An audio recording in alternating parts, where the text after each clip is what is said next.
What if I told you that the most broken, high DPS character in Epic Conquest 2 isn't actually the highest ranked character on our list? Or that one of the absolute biggest fan favorites completely tanked in a category you'd least expect? Today, we are stripping away the personal bias. We are digging into the hidden world building details, the raw combat data, and the emotional story arcs to crown the definitive #1 character in the universe. A character everyone overlooks secretly has one of the deepest stories in the game, and where they land changes everything. Welcome back, everyone. Today, we're doing something massive. We are evaluating every playable and major story character in Epic Conquest 2 using a rigorous, 60-point metric system. No guessing, no favoritism, just pure evidence from the lore and gameplay. Each character will be scored from 0 to 10 across 6 distinct categories: character design, story relevance, lore importance, character depth, combat presence, and fan impact.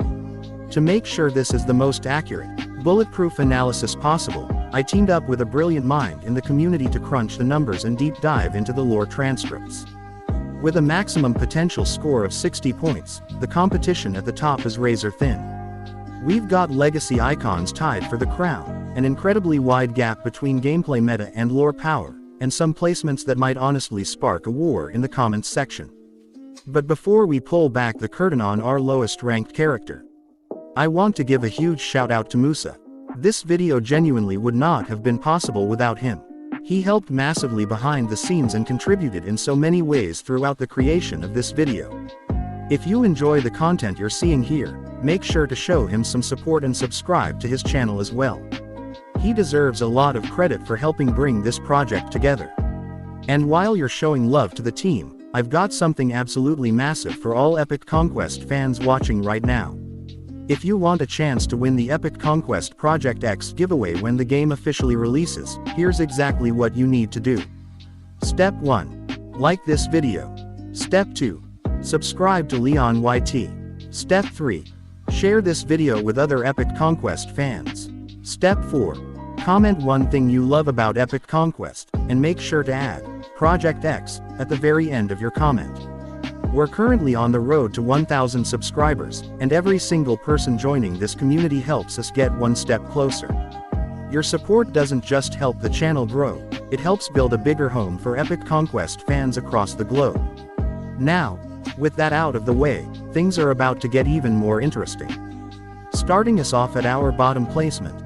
Though calling him bottom feels like a massive understatement given his political power, is the leader of the Order himself, the Grand Master. As the peak administrative authority of the kingdom, the Grand Master guides the realm's high-level decrees. He's the one pulling the institutional strings from behind a massive mahogany desk while our rookies are out there sweating in the dirt. When Musa and I were analyzing the transcripts, we realized just how much weight this man holds despite his lack of field action. Let's break down the numbers. Character design and looks: he scores 7 out of 10. Visually, he hits the traditional, dignified elder statesman trope perfectly. His robes and poise communicate grand authority, but it relies very heavily on established fantasy leader aesthetics without offering something deeply unique to the eye. Story relevance is 6 out of 10. When it comes to the active plot, he operates strictly in the background. He hands down core decrees rather than joining street-level skirmishes, meaning his active screen time during immediate crises is relatively limited. Lore importance is 9 out of 10. Here is where he shines. His lore importance is massive. He possesses deep, foundational knowledge regarding the historical creation of the Knights Order, ancient religious ties, and the structural shifts the world has endured over the decades. Keep this in mind for later, because his policy decisions directly shape the lives of characters higher up on this list. Character depth is 6 out of 10. Unfortunately, we don't get enough personal emotional screen time with him. He functions beautifully as a vessel for philosophical leadership and world building, but we rarely see his personal vulnerabilities or internal conflicts. Combat presence and gameplay value is 5 out of 10. From a gameplay perspective, he has a highly limited operational showcase. He remains a narrative weight character rather than an active centerpiece for sustained, playable combat loops. Memorability and fan impact, 6 out of 10. The community respects him as a legendary background figurehead, but he lacks the personal, emotional connection that draws fans to make fan art or build guides. That brings the Grand Master to a running total of 39 out of 60. He's an essential pillar of the lore, but a passive participant in the action. And speaking of strict authority figures who actually have to deal with our main party, our next character takes things to a much more personal level. Coming in at number 6, we have the unyielding commander herself, Louisa. If you've played the early hours of Epic Conquest 2, you know Louisa acts as a strict regulatory authority over the rookie knights. She is the literal definition of military discipline. She isn't just an administrative figure, she is on the ground, making sure the rules of the Knight's Hall are enforced to the absolute letter. For character design and looks, 8 out of 10. Louisa has an excellent, authoritative design. Her commander uniform immediately establishes her rank, her posture screams rigid discipline, and the visual cleanliness of her layout tells you exactly who she is before she even speaks a word. Story relevance is 8 out of 10. Her story relevance is exceptionally solid. She serves as a brilliant early game foil to our main character's chaotic energy, eventually evolving from a harsh superior officer into a highly reliable institutional ally when things go south. Lore importance is 7 out of 10. While she isn't uncovering ancient secrets, Louisa is vital for fleshing out the practical, day-to-day bureaucracy and administrative laws that govern the capital. She grounds the world in a realistic structure. Character depth, 7 out of 10. At first glance, she feels like a standard, unyielding military trope. But as the script unfolds, the layers peel back. Musa pointed out a brilliant detail in her dialogue frames. Beneath that stern exterior lies the heavy structural burden of safety. We see a deeply hidden, protective nature over her subordinates. She isn't mean, she's responsible. Combat presence and gameplay value, 6 out of 10. Because she's primarily a major narrative presence rather than a core, highly sustained playable fighter in the primary loop, her direct combat uptime gives her a lower score here compared to the main vanguard. Memorability and fan impact, 7 out of 10. The community remembers her vividly. Shifting from a character you love to hate to someone you genuinely respect leaves a lasting impression on the fanbase. Louisa locks in a running total of 43 out of 60. Now, did this surprise you? Would you rank her higher based on her leadership? Let me know, because the next character on our list marks a massive jump in points, and she is the very lens through which we first experience this world. Taking the number 5 spot is the literal catalyst of our journey, Claris. As the primary starting point of the entire narrative, Claris is the heart and soul of the early game. The story begins at her hometown, the capital. And it's through her eyes that we feel the weight of the story.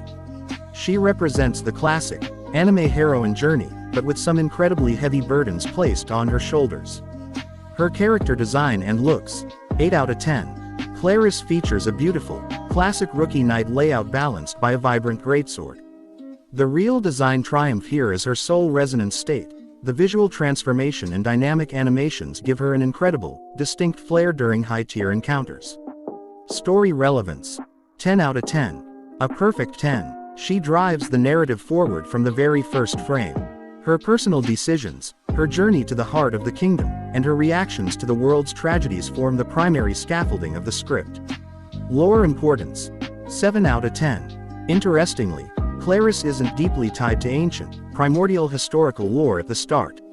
Instead, she functions as a brilliant blank canvas. The game uses her innocence to introduce us to the modern world's complex issues. Character depth, 8 out of 10. Her development is incredibly satisfying. She starts out stubborn, easily excitable, and undeniably naive.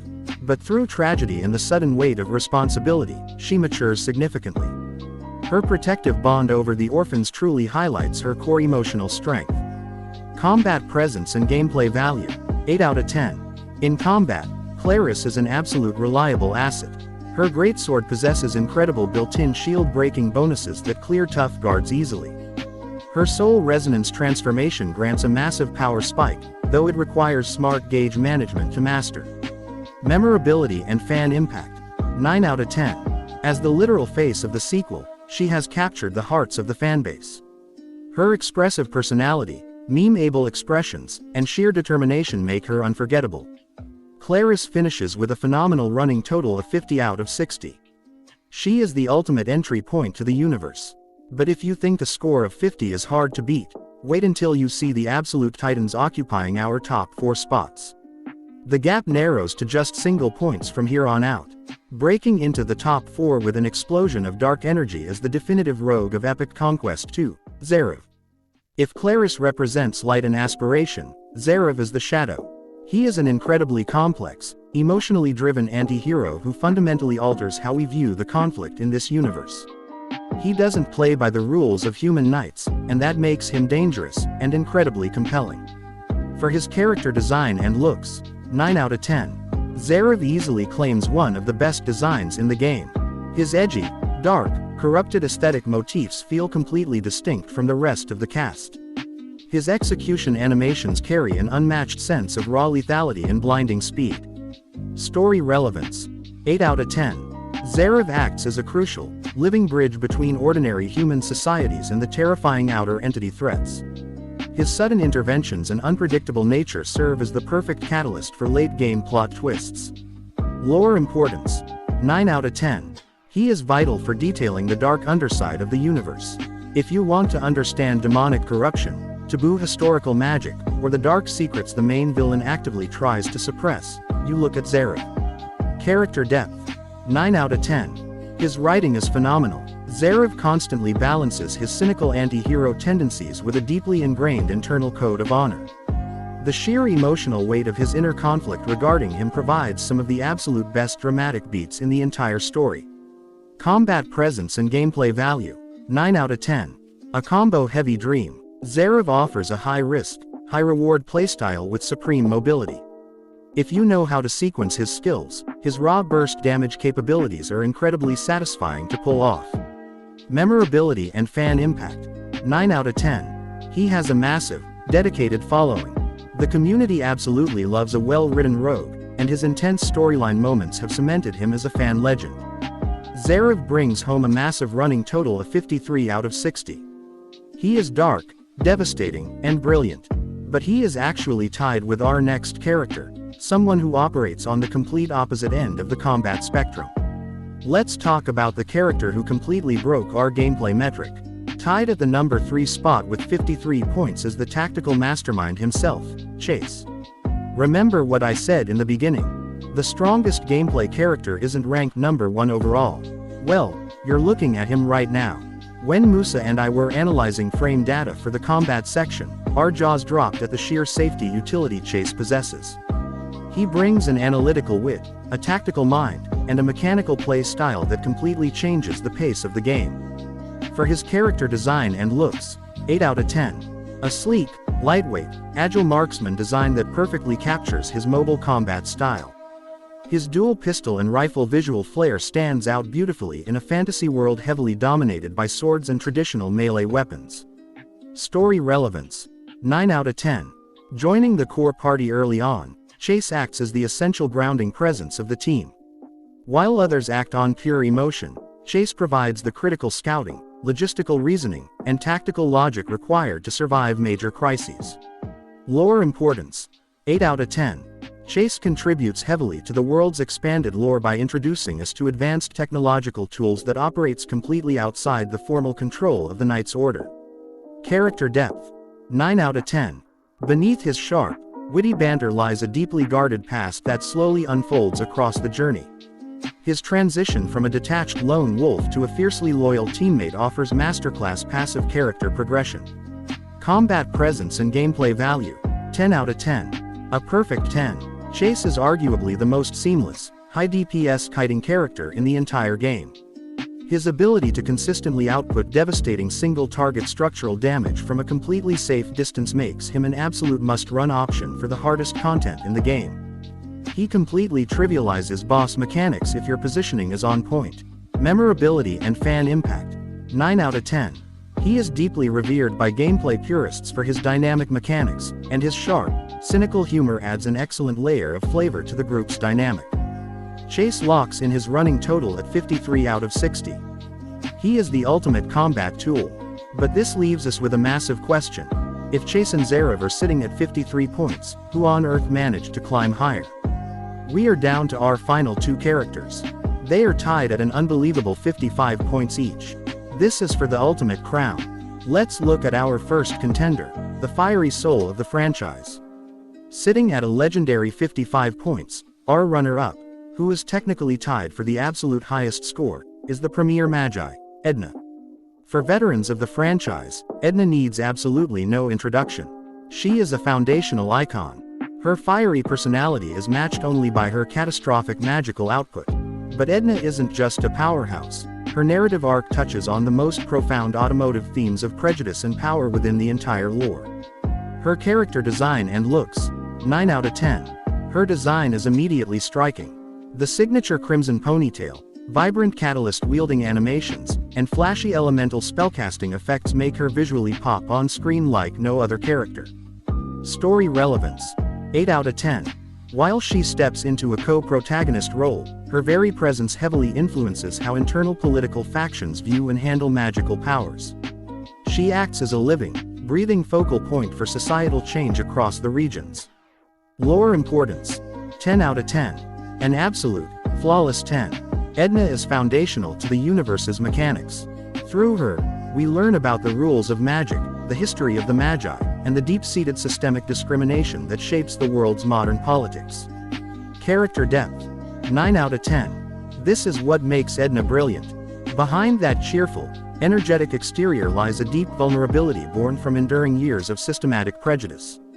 Her entire growth arc centers on overcoming a profound fear of her own destructive capabilities, choosing to become a shield for others rather than a weapon of wrath. Combat presence and gameplay value, 9 out of 10. A devastating long-range powerhouse.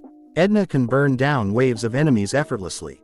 Her elemental zoning and massive area of effect skills give her unrivaled versatility when dealing with tightly packed groups of enemies.